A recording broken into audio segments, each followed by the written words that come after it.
back to the Habit-Based Lifestyle Podcast. I'm your host, Jesse Ewell, and today we're going to be talking about the habit of co-creation. What exactly is co-creation, you may be thinking? Well, if you look up a standard definition, there really isn't one. And the ones that there are, they're completely towards some type of marketing, some type of business, but I really want to talk about this other side of co-creation.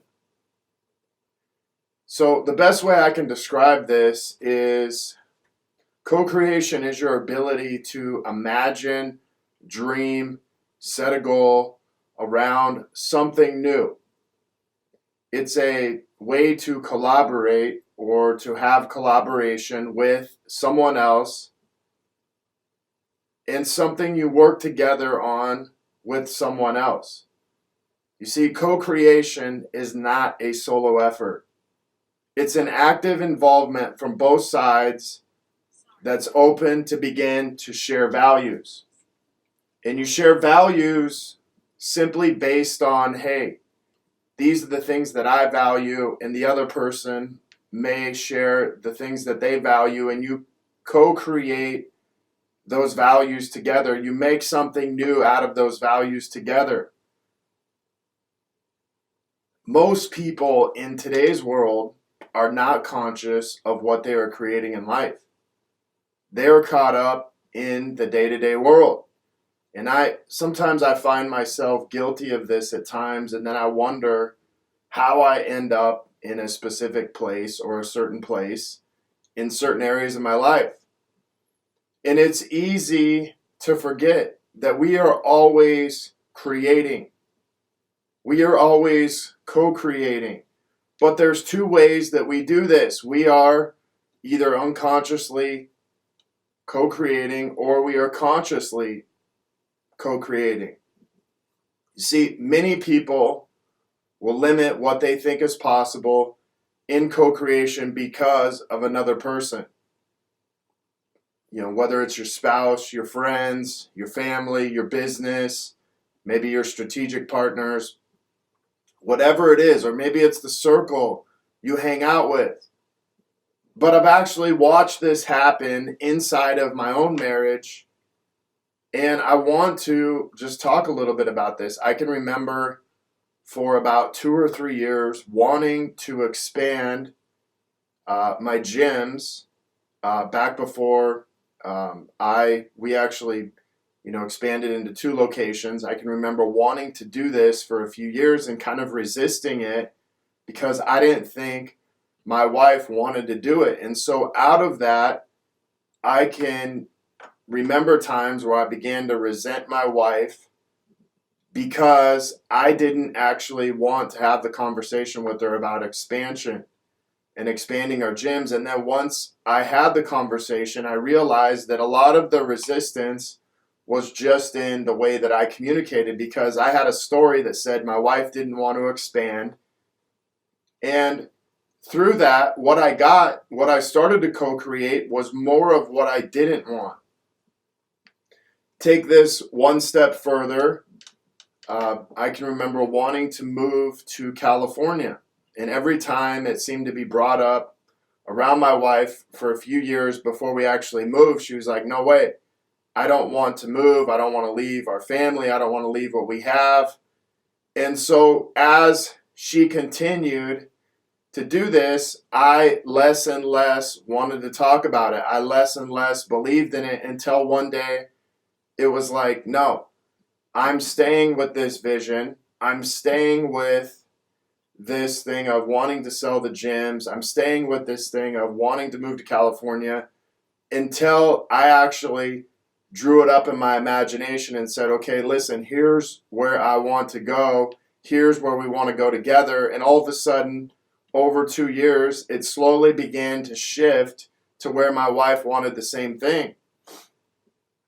But until you express what you actually want, what you actually imagine, whether it's to your spouse, to someone else, they're not always going to agree with it, especially in the beginning. So understand this. Your spouse is not always going to agree with you. Your business partner may not always want to agree with you. And in fact, where I see this show up most is most men that I coach or I have interviews with inside a habit-based lifestyle hold back in their business because they don't think their wife wants to create the same thing. They hold back because they fear what their wife may do, what their wife may think if they took their business to a certain place. And so they hang on to this. Instead of actually working through it with their wife, they hang on to this story and they begin to co-create this thing that they actually don't want. Then they lose passion in their business. They don't want to talk about it. They don't want to confront it. And so unconsciously, this man ends up co-creating exactly what he doesn't want. A suppressed marriage, that he stops talking about his imagination, his vision. That suppressed marriage runs over into a suppressed business. And they show up to work and slowly becomes less passionate about what he's doing. And instead of feeling like they're on the same page, they feel like they're actually working against each other. You see, so often in marriage, and many of the couples that I see and speak to, they usually want the same thing. They're just confused about how they actually get there. Even inside of business relationships, business partners, oftentimes both people want to be successful.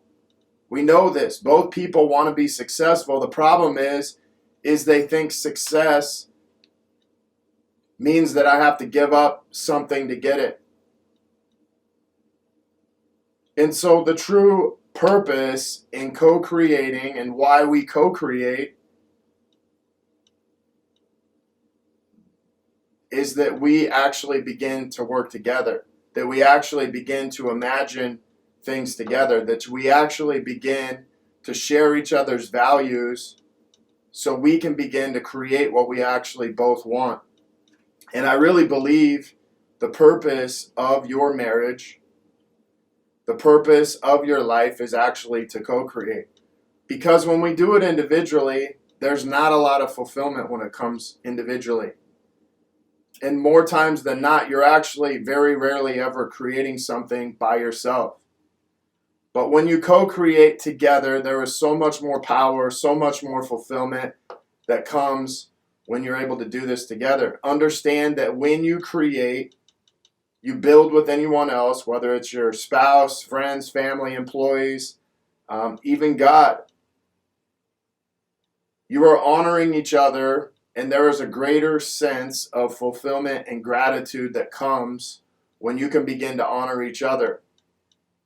Rarely are you creating on your own. I actually really think of the only times we are creating on our own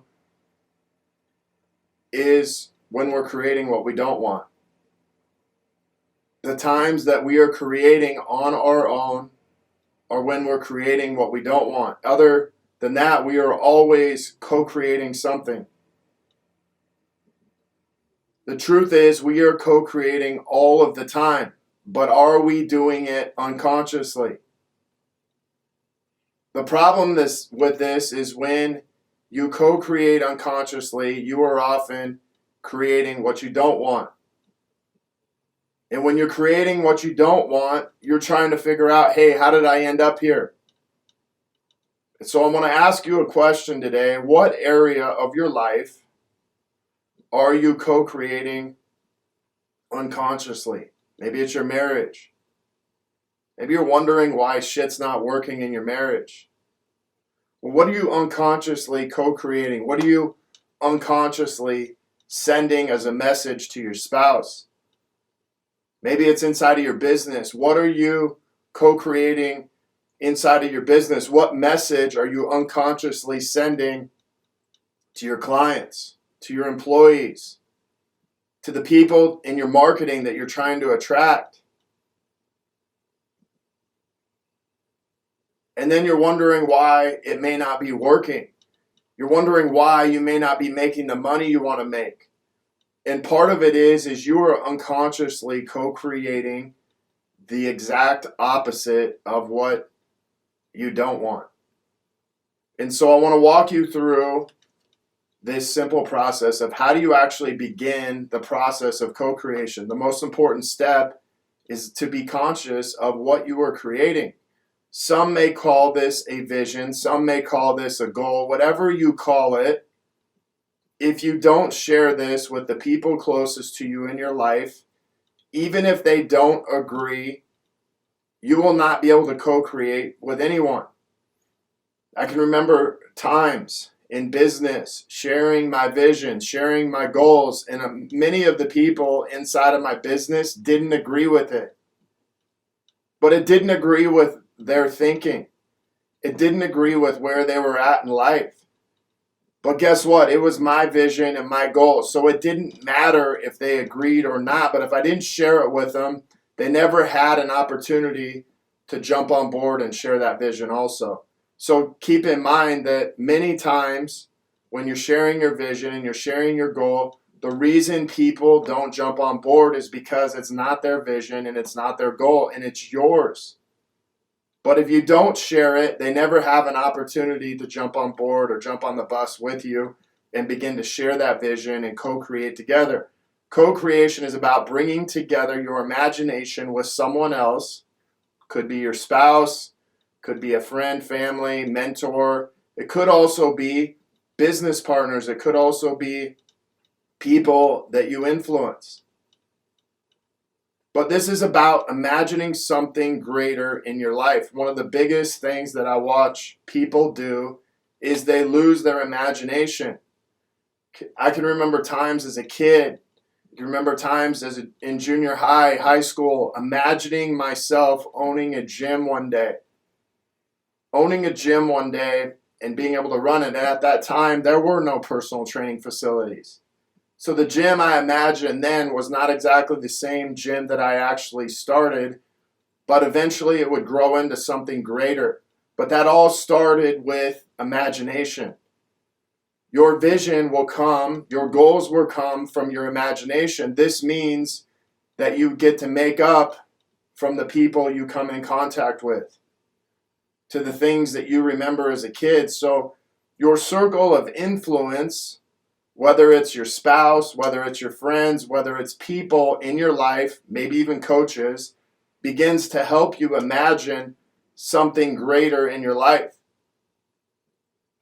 And if you hang out with people in your circle who have more of an imagination, who are creating, they have massive influence over on you. You can actually see yourself being this person. This is why it's important to surround yourself with people who have imagination. This is why it's important to surround yourself with people who have goals, who have vision, who are pushing themselves to somewhere else, because you get to imagine yourself at times. They get to imagine themselves at times similar to you, and you get to kind of co-create together. You see what's possible through someone else. That gives you a vision for your own life. You get to use your imagination and say, hey, man, I would love to have some of these things. But this is the part of co-creation that very few people talk about. I think about inside of our program, Marriage Boot Camp. Couples often come in unconscious of what they were creating inside of their marriage. And so as they become unconscious, they're like, man, how did we end up here? Well, you unconsciously co-created how you ended up here. And so inside of 2 days, they're now conscious of what they are co-creating together. And as you're conscious of what you're co-creating together, you actually get to begin to create the life, co-create the life that you actually want. And so really what you're doing inside of co-creation is you're co-creating from an unconscious place everything that you don't want, coming to a conscious place to learn how to actually co-create with your spouse, with someone else, the life that you actually imagine. Not only that, the life that you imagine, but the goals that you actually set, the vision you actually set together. and you begin to move into that direction. And the one thing I can say about co-creation and what I've experienced with my own wife, my own kids, my own family is this. When two of you are heading into the same direction, it's so much more powerful than one of you. And if you can get in alignment with your spouse, with your family, with someone else, and begin to co-create together, there is so much more power and so much fulfillment inside of that at time it will make you feel unstoppable. So I appreciate you guys being on here today. If this message resonates with you, leave me a review. We would love to have a review. Maybe you want to begin taking your marriage to the next level. This is an opportunity to jump into Marriage Boot Camp, even our 14-day marriage upgrade program, where we teach you how to unconsciously co-create in your marriage and start co-creating what you actually want in your life and in your marriage. Maybe you want to be one of our next case studies and begin living this habit-based lifestyle. If you have questions, concerns, you want to leave us a review, whatever that is, feel free to reach out to me, Jesse at habitbasedlifestyle.com. Until next episode, have a great day.